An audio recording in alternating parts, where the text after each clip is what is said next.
Before we pray, let's first take a moment to listen to God's word, and then we'll pray together. There was a time when you couldn't wait to be alone with God. A time when His presence felt so close you could almost touch it. A time when prayer wasn't a duty, but a delight. When reading His word felt like receiving a letter from someone who loved you dearly. Do you remember that time? And more importantly, where did it go? James 4, verse 8 says, "Come near to God, and He will come near to you. Wash your hands, you sinners, and purify your hearts, you double-minded." This is God speaking directly to us today. He is not the one who moved. He is not the one who grew distant. He is still standing exactly where He has always stood, with His arms open, waiting. Many of us started this Christian journey on fire. We prayed for hours, and it felt like minutes. We opened our Bibles and found ourselves in tears, moved by simple verses. We talked to God about everything, the big things and the small things, because He felt like a friend sitting right next to us. But somewhere between the demands of life, the disappointments, and the busyness of work, family, and endless to-do lists, that closeness quietly slipped away. And we didn't even notice it happening until one day we looked up and realized we were just going through the motions. This is exactly what the Lord addressed in Revelation 2 verse 4, when He said to the church in Ephesus, "Yet I hold this against you. You have forsaken the love you had at first." Notice that these were not people who had abandoned church, who had stopped serving, who had walked away from ministry altogether. In fact, the verses before this commend them for their hard work, their perseverance, and their discernment. They were doing all the right things. Yet the Lord still had something against them, that in the middle of all their activity for Him, they had lost the intimacy they once had with Him. Isn't that convicting? We can be busy doing things for God and still be far from God. We can serve in the choir, attend every service, post scripture online, even write devotions like this one, and still feel that aching distance in our hearts. Activity is not the same as intimacy.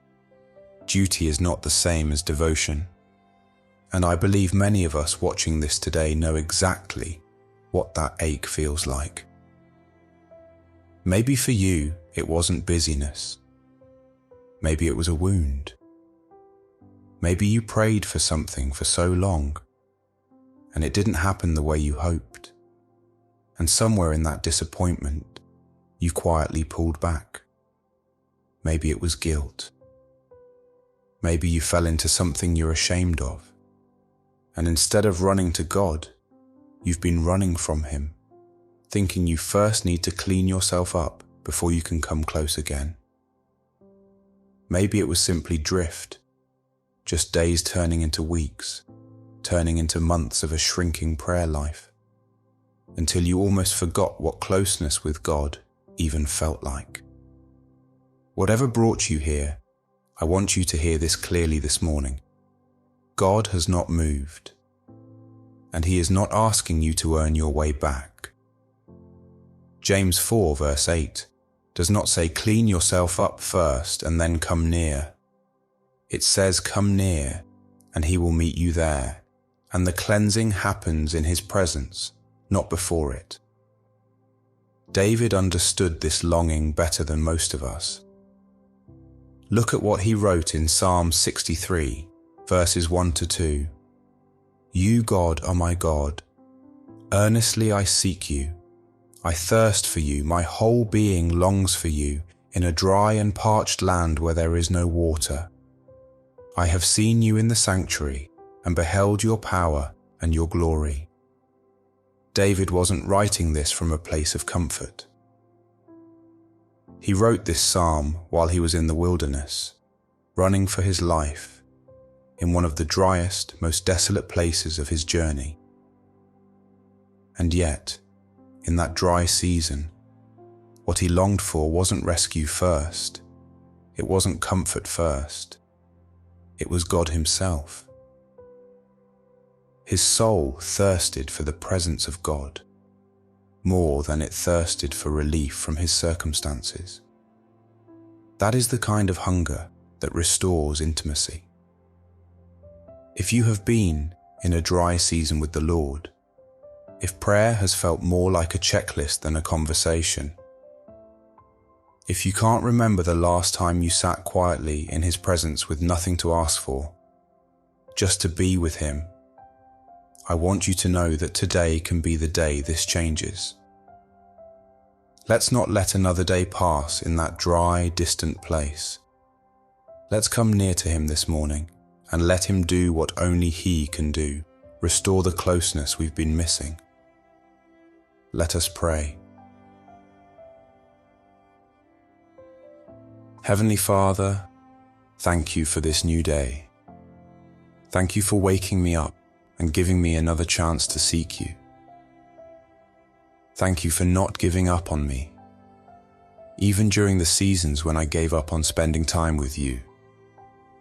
Thank you for being patient with me, for waiting for me even when I wandered. Lord, I have missed you. I've missed the closeness we used to share. I have missed the days when I couldn't wait to open your word, when prayer felt like sitting down with my dearest friend, when your presence felt so near. Somewhere along the way, life got loud, Lord. Responsibilities piled up, disappointments crept in, and slowly, without even realizing it, I let the most important relationship in my life become the most neglected one. Lord, I'm sorry for leaving behind the love I once had for you. I'm sorry for letting my busy life get in the way of being close to you. Sometimes I get so caught up doing things for you that I forget to just spend time with you. I'm sorry for letting guilt keep me distant, instead of letting it draw me back. I've treated prayer like a task to check off, not as a real conversation with someone who loves me.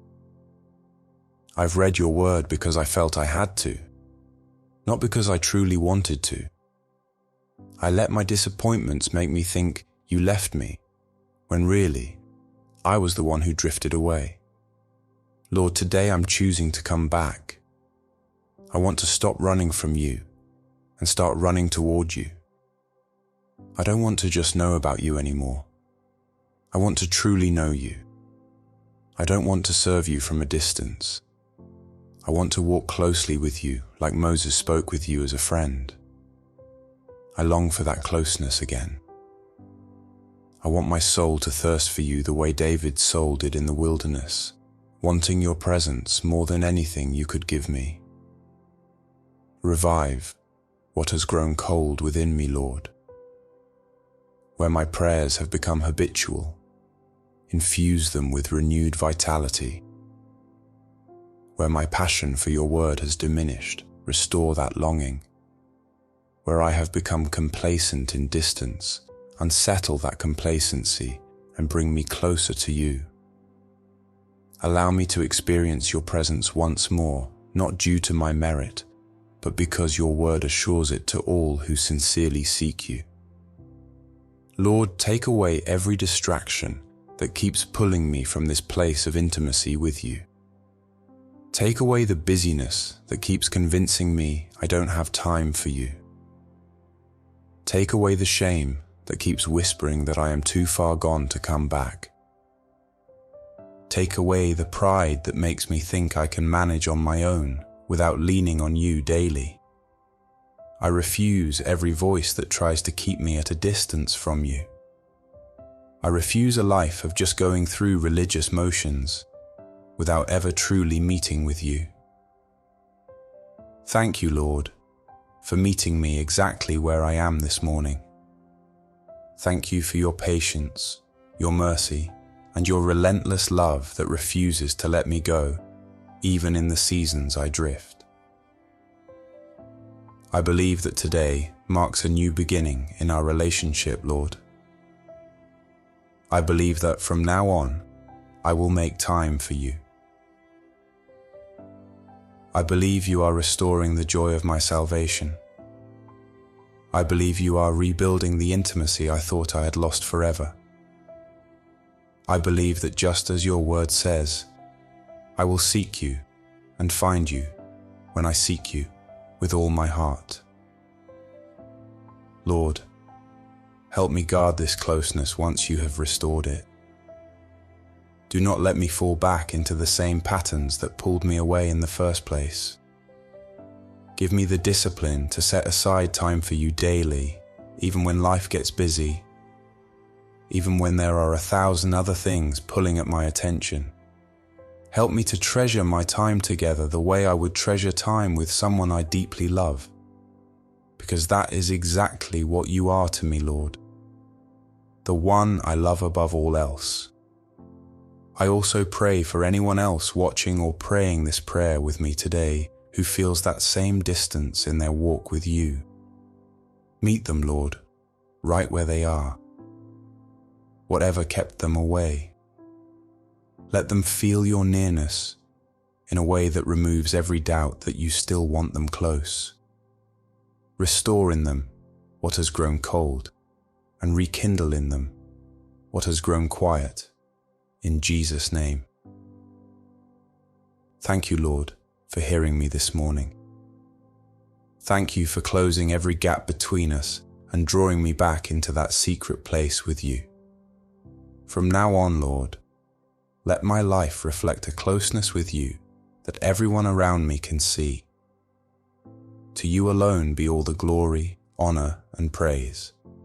In Jesus' mighty name, I pray. Amen.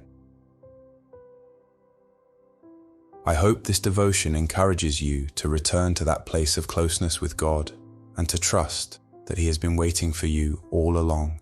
We pray that every word spoken in this prayer comes alive in your heart in Jesus' name. If you have any special prayer requests, we would be honored to pray for you. Feel free to share them in the comments. And if Grace Oasis Ministry has blessed your life, please consider joining our Patreon or supporting us through Buy Me a Coffee. At this time, your support is the only source of funding for this ministry as we continue sharing God's Word every day. If you are not able to support today, that is completely okay. Your prayers and support mean so much to us. May the peace of our Lord Jesus Christ be with you always. God bless you.